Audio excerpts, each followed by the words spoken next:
நான் கேட்டு தாய் தந்தை படைத்தாரா? இல்லை என் பிள்ளை என்னை கேட்டு பிறந்தானா?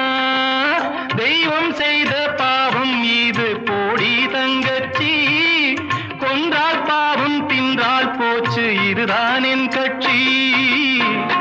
ஆதி வீடு அந்தம் காடு இதில் நான் என்ன, அடியே நீ என்ன ஞான பெண்ணே? வாழ்வின் பொருள் என்ன, நீ வந்த கதை என்ன? தெய்வம் தந்த வீடு வீதி இருக்கு,